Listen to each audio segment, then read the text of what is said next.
Columnas políticas. Continuamos con la audiosíntesis informativa de Adrián Ojeda Román, correspondiente al lunes 22 de enero de 2024. Demos lectura a algunas columnas políticas que se publican en el portal de CCO Noticias de algunos diarios de circulación nacional. Solo digo lo que veo, por Fernando Moctezuma Ojeda, que se publica en el portal de CCO Noticias. Más que un domingo cualquiera. En el tejido de cualquier democracia vibrante, como lo es la mexicana, la participación ciudadana funciona como el cimiento fundamental, un derecho innegable y una necesidad imperante. No es solo un acto de ejercer el derecho al voto, sino un compromiso continuo para asegurar que nuestras voces, las ciudadanas, resuenen y modelen las decisiones políticas que impactan nuestra sociedad. Lamentablemente, en la idiosincrasia mexicana, muy pocas personas se imaginan cuánto influye realmente la participación ciudadana en la configuración de nuestro país. La relevancia de la participación ciudadana no puede ser subestimada, pues se traduce en una democracia más robusta y equitativa. De hecho, según estudios recientes, naciones con altos niveles de participación ciudadana experimentan una mayor estabilidad política y social. No es la primera vez que lo digo. La participación activa no solo nos beneficia a nivel individual, sino que también contribuye al fortalecimiento de la estructura democrática en su conjunto.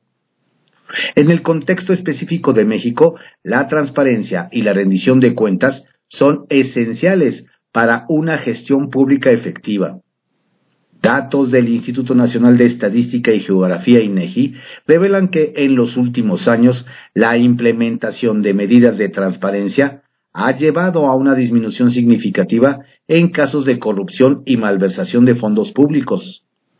La participación democrática, al exigir esta transparencia, se convierte en un motor clave para combatir los peores males de nuestra nación y garantizar el uso adecuado de los recursos públicos.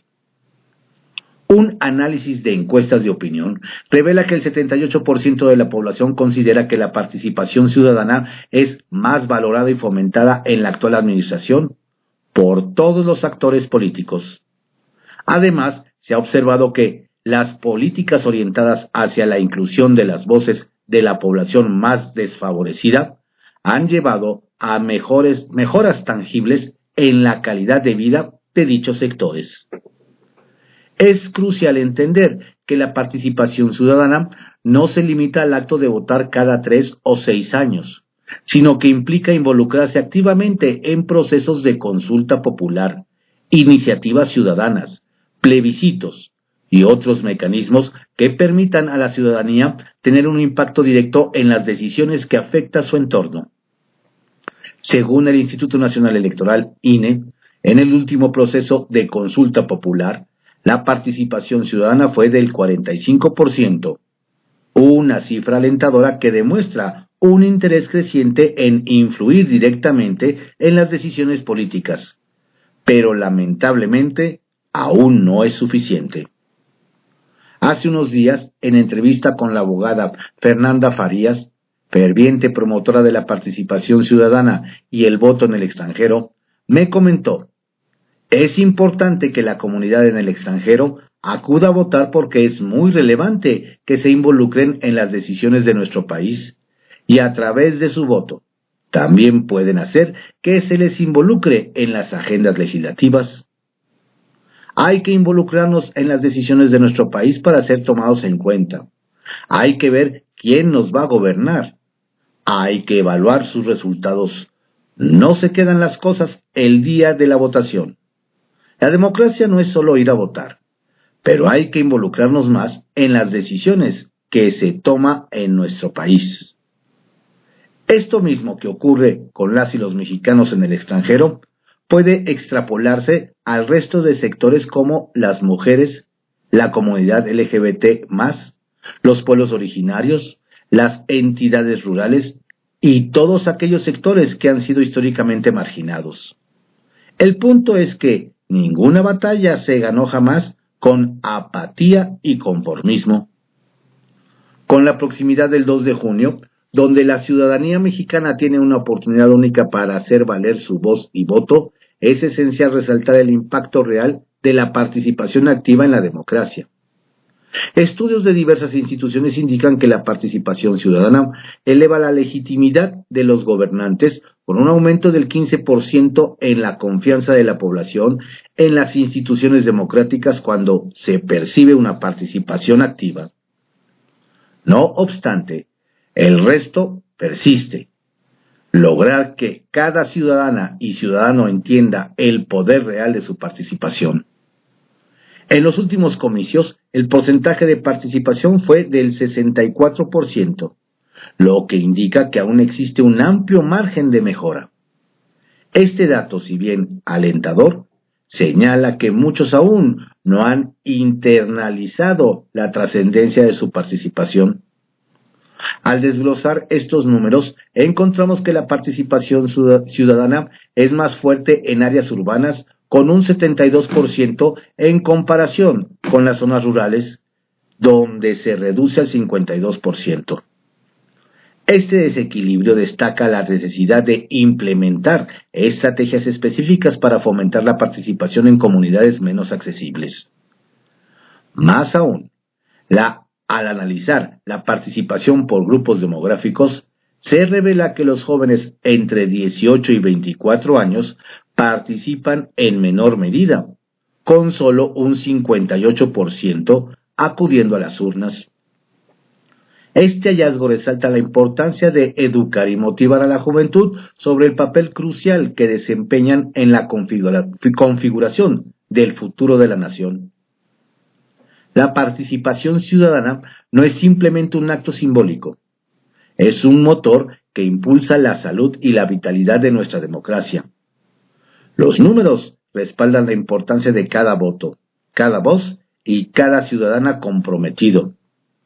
El 2 de junio es más que un domingo cualquiera en el calendario. Es una oportunidad única para moldear el rumbo de nuestro país con base en la participación activa e informada de cada individuo. Cada voto cuenta y cada ciudadano tiene el poder de influir directamente en la dirección de la nación. La participación ciudadana no es solo un derecho ejercido ocasionalmente, sino una necesidad constante para la construcción de una sociedad más justa y equitativa. No subestimemos el poder real de nuestra participación. Debemos dar un paso al frente el 2 de junio, no solo como votantes, sino como arquitectos del futuro de México. Dijo Marco Aurelio, que más deseo conserva un solo ciudadano que destruir 1000 enemigos. Yo solo digo lo que veo. Juego de cartas. Economía. La economía mexicana superó expectativas con un crecimiento del 3.1% en noviembre y 2.6% en diciembre, según el INEGI. Banco Base proyecta un Producto Interno Bruto anual de 3.26% para 2023, desafiando pronósticos. México avanzó al puesto 11 en la economía mundial en 2023, según el Fondo Monetario Internacional. Austeridad. El senador por Morena, Alejandro Armenta, destacó que la austeridad republicana es el distintivo de la Cuarta Transformación y aseguró que las reformas constitucionales anunciadas por el presidente proporcionarán mayor certeza, enfocándose en un gasto público responsable en áreas claves como educación, salud y seguridad. El legislador subrayó el compromiso con la eficiencia presupuestal y la eliminación de la corrupción, ejemplificando una reducción del presupuesto ejercido en 2023 en comparación con el último año del gobierno anterior. Armenta enfatizó la necesidad de priorizar al pueblo sobre los intereses personales. Además, anticipó iniciativas de reforma relacionadas con el bienestar, salarios, pensiones, poder judicial y el ámbito electoral, destacando la adaptación del marco legal a las demandas de transparencia y honestidad en el servicio al pueblo. Medicamentos. En respuesta a la creciente crisis de desabasto de medicamentos en México, legisladores del PAN, PRI y PRD, liderados por el diputado Héctor Jaime Ramírez Barba, presentaron una iniciativa para reformar la Ley General de Salud. La propuesta busca asegurar el acceso oportuno a medicamentos independientemente de las decisiones del gobierno federal. Destacan la obligación del Estado, dictada por la Suprema Corte, de suministrar tratamientos de manera oportuna y constante. Y en caso de interrupción del suministro, las autoridades deberán reembolsar los gastos incurridos por la adquisición de los insumos médicos. Ante la admisión del gobierno de 45 millones de recetas no surtidas, proponen medidas concretas, como obligar a las instituciones públicas de salud a cubrir dichos gastos. Establecen condiciones para el derecho al reembolso, incluyendo la percepción por profesionales públicos y el cumplimiento de estándares de salud. Para contar, por Arturo Zárate, que se publica en el portal de CCO Noticias. La importancia del voto de mexicanos en el extranjero. ¿Por qué deben votar los mexicanos y mexicanas que viven en el extranjero? ¿Pueden hacer diferencia en el resultado de la elección presidencial? No hay que perder de vista que hay más de 12 millones de connacionales en el exterior. De ese total, en números redondos, 1,5 millones ya tienen credencial de elector del INE. Por supuesto que ningún partido, candidata o candidato, desdeñaría 1,5 millones de votantes. No olvidar que en el 2006, cuando se cerró la votación entre el primero y segundo lugar en la elección presidencial, la diferencia fue menor al 1 punto porcentual, 244,000 votos. Para cualquiera de los contendientes hubiera sido ideal haber sumado la población de electores que viven en el extranjero. No ha sido sencillo atraerlos. La participación hasta ahora ha sido limitada. Para este año se espera superar la cifra de 160,000 votantes. Pareciera que a los mexicanos residentes en el extranjero no les interesa participar, aun cuando las autoridades electorales del país se han esmerado en facilitar su votación porque lo pueden hacer de manera presencial o en los consulados, vía postal o por internet. ¿Por qué deben votar los mexicanos y mexicanas que residen en el extranjero en la próxima elección presidencial? ¿Por qué les conviene votar? De acuerdo con el consejero electoral Arturo Castillo, los que viven fuera del país tienen familia en México. Entonces, quien resulte electo o electa gobernará para sus familias, por lo que deberían de procurar elegir a quien consideren mejor opción. Además, hay mexicanos que viven en el extranjero y tienen negocios en el territorio nacional. Por este motivo es conveniente conocer o estar interesados en los planes económicos que ofrecen los competidores. Y en relación con su entorno, también tomar en cuenta que el gobierno tiene que ver con el funcionamiento de los servicios en consulados y embajadas. ¿Harían diferencia en el resultado de la elección presidencial? Los mexicanos residentes en el extranjero pueden votar en la elección presidencial y en la elección de senadores. También lo podrán hacer en sus estados y distritos electorales, aunque en estos casos dependería de la normatividad local. Por lo que se refiere a la elección presidencial, ya vimos que en 2006 se cerró la competencia entre el primero y segundo lugar a menos de 1 punto. En este 2024, prácticamente todas las encuestas dan amplia ventaja de 2 dígitos a Claudia Sheinbaum. Sin embargo, en el caso del Senado la situación es distinta. El voto de los mexicanos que residen en el extranjero podría marcar diferencia. Estarían ante la disyuntiva de contribuir a que el actual partido en el poder obtenga la mayoría calificada que requiere para llevar adelante diversas propuestas que modificarían la Constitución o de bloquearle el paso a esa aspiración y garantizar el papel de contrapeso a la oposición. De cerrarse el resultado de la elección de congresistas, uno 2 o 3 legisladores podrían ser la diferencia a favor de los objetivos de algunas de las partes. Son elementos o razones que evidencian la importancia del voto de los mexicanos y mexicanas que viven en el extranjero. A fin de empaparse del tema, cualquiera puede consultar la dirección en internet www.votoextranjero.mx. Están a tiempo para inscribirse y votar en junio próximo por la opción más conveniente. Aquí en el Congreso, por José Antonio Chávez, que se publica en el portal de CCO Noticias. Taboada desplaza a Vila. Benito Juárez, más segura que Mérida. El gobernador de Yucatán, Mauricio Vila, llegó ayer a la Blanca Mérida para ofrecer su quinto informe de gobierno. Fue en todo su sexenio una de las cartas fuertes presumir que la Blanca Mérida era la más segura del país. No era casualidad, pues así la recibió de sus pasados sexenios, tanto del PRI como del PAN. Esa seguridad de la Blanca Mérida la adoptó como uno de sus logros, incluso extendida a todo el terreno del estado para abanderarla en la búsqueda de la candidatura presidencial por el PAN de Marco Cortés y con el respaldo del PRI de Alejandro Moreno Alito y PRD de Jesús Zambrano.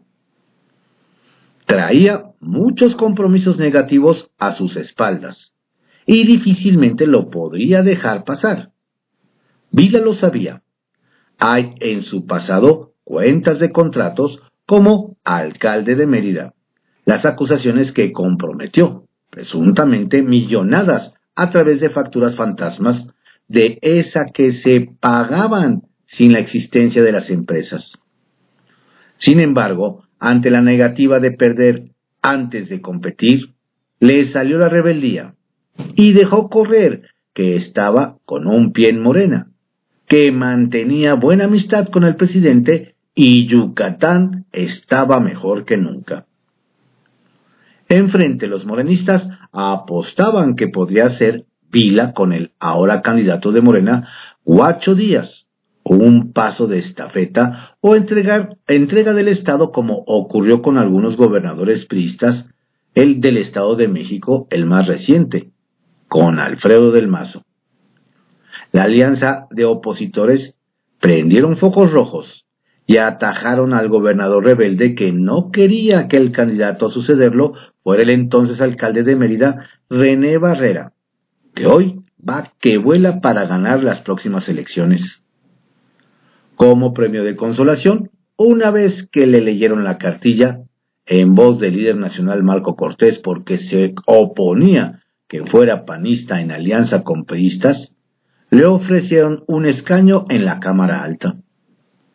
A regañadientes aceptó, sin la mayoría de propuestas que antepuso a cambio, pues entre ellas pedía designar los diputados del Congreso local de algunos municipios.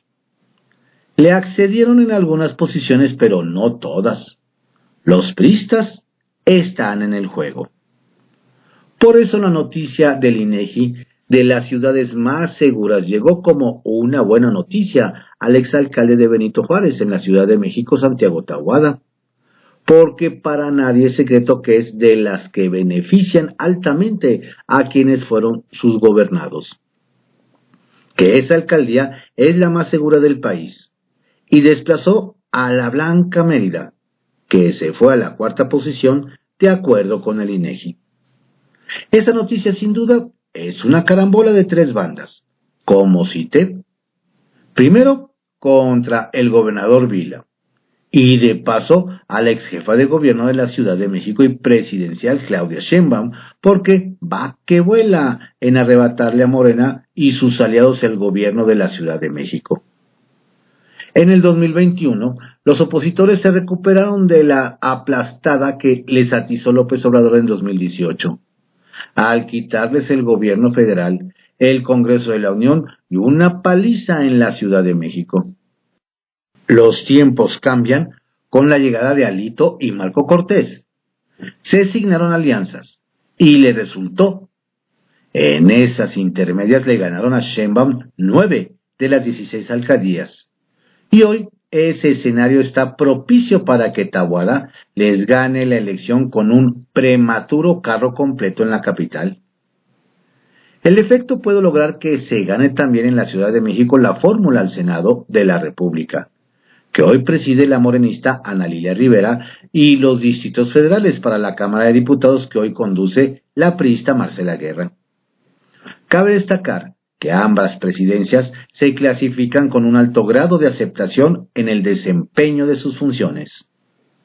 Por eso, el INEGI, sin querer, le dio un espaldarazo a Santiago Taboada y un bajón a Mauricio Vila para que deje de andar presumiendo, si no sabe cómo andan los números. Y segundo, a Sheinbaum, que aunque va de presidencial, la Ciudad de México sin duda la perderá. Y no fallar los pronósticos será sin duda un severo descalabro para su gobierno. Poder y Dinero, por Víctor Sánchez Baños, que se publica en el portal de CCO Noticias.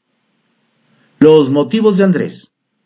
Muchos se preguntan cuáles son los motivos que llevan a Andrés Manuel López Obrador a acabar o tomar el control de organismos autónomos antes que termine su sexenio y así dejarlos en manos de la próxima presidenta de la República. Primero, quiere quedarse con el dinero que representan estos organismos en momentos electorales y de cierre de sexenio, y que no están bajo su control. Segundo, eliminar todo aquello que no esté bajo su control o pueda influir. Solo piensa adorar a un solo Dios, el poder.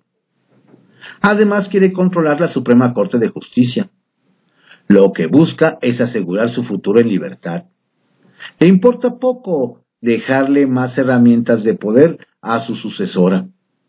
Quiere tener el control de todo aquello que pueda representar un peligro para la libertad de él, su familia y sus más cercanos colaboradores, donde no aparecen los secretarios de despachos o secretarias de Estado. Quienes han pasado por la silla presidencial saben perfectamente que pueden ser perseguidos y su círculo rojo. El poder presidencial deja a muchos muy poderosos y transaccionales heridos en el camino. Por ello busca en el ámbito internacional refugios, cueste lo que cueste. Por ello es el apoyo que le da Cuba y el gobierno de Díaz-Canel al de Nicolás Maduro y en última instancia la de Evo Morales y su Luis Arce. En este panorama, el INAI, el Instituto de Acceso a la Información, es clave. Ahí está toda la información de los pecados de corrupción de la Cuarta Transformación, aunque ha declarado todo aquello que pone en riesgo la imagen de honestidad de su gobierno como información clasificada por razones de seguridad nacional. Información que obviamente no pone en riesgo la seguridad nacional. La información pública sobre el manejo de cada peso que los mexicanos aportamos y dejamos en la responsabilidad administrativa del presidente, los alcaldes deben ser transparentes. Cuentas claras, gobiernos honestos. Andrés sabe que hay corrupción en su gobierno y de funcionarios cercanos, entre los que se encuentran gobernadores y alcaldes, así como directores de organismos que dependen directamente de él. También anunció la desaparición del Instituto Federal de Telecomunicaciones, organismo que controla telefonía, radio, televisión, sistemas satelitales, así como todo aquello que administre nuestra conversación telefónica o lo que vemos en los medios electrónicos de comunicación. Nuestras herramientas de información.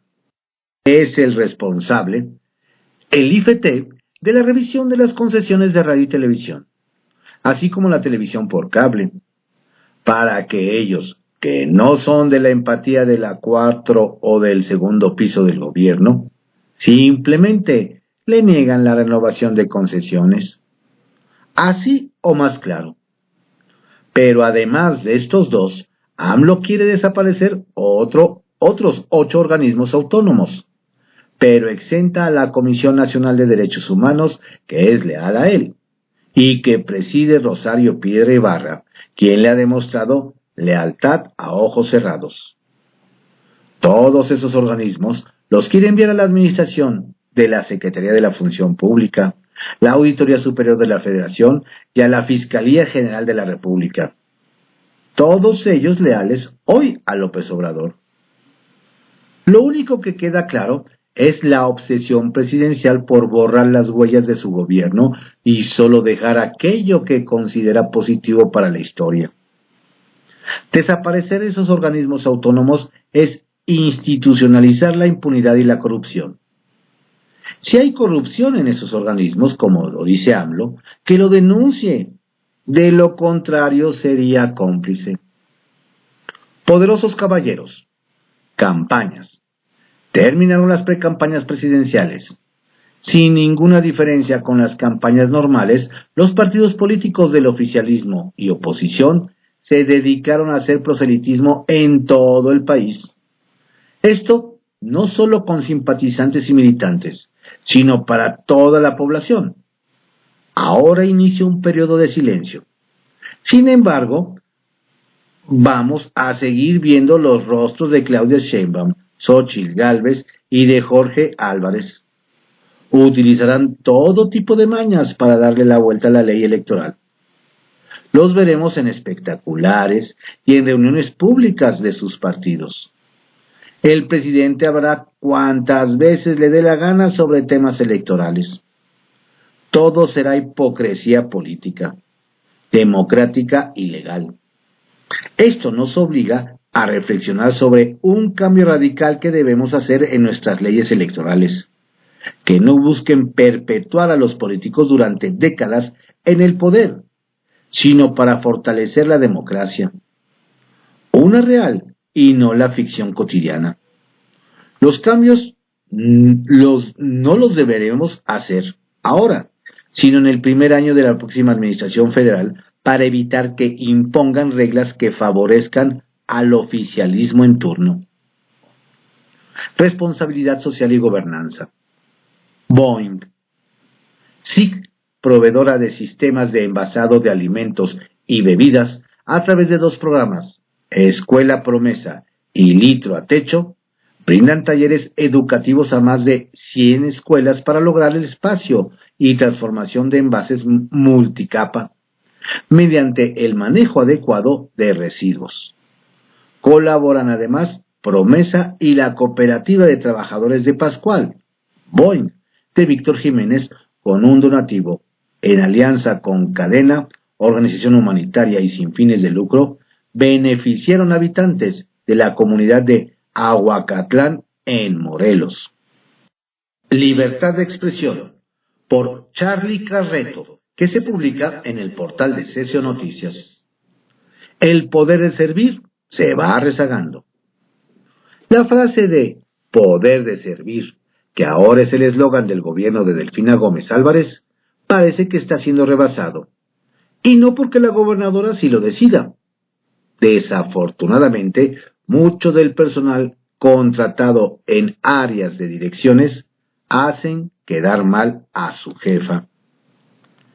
En primer lugar, la prepotencia y la soberbia con la que se manejan. En segundo lugar, desconocimiento total del área a la que llegan. Y en tercer lugar, la manera tan despectiva con la que trata al personal a su cargo.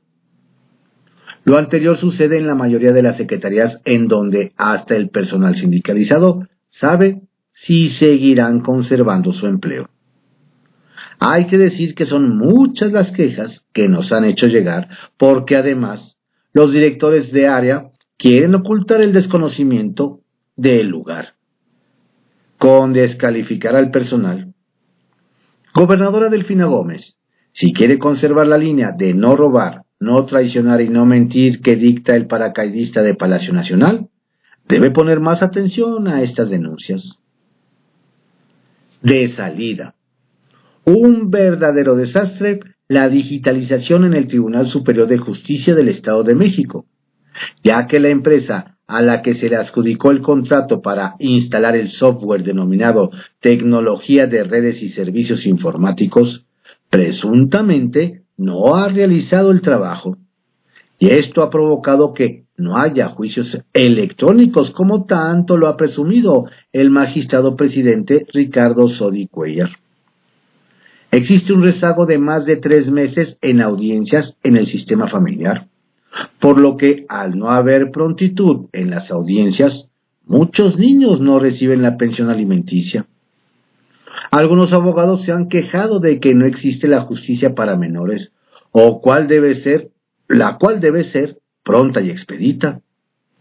En todo lo anterior nos dicen que existe la presunta responsabilidad del director general de Innovación y Desarrollo Tecnológico del Poder Judicial, de nombre Moisés Lima Valdés, quien no ha exigido a la empresa contratada para instalar el software que cumpla con su trabajo.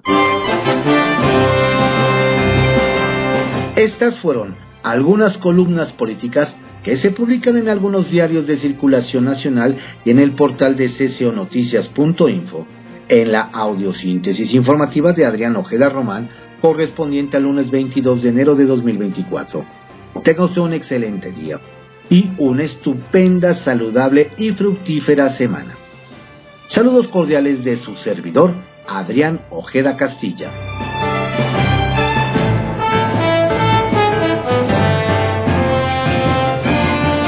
La audiosíntesis informativa fue creada por Adrián Ojeda Román en 1971 y actualmente es producida por Corporación Comunicativa Ojeda, CCO Noticias.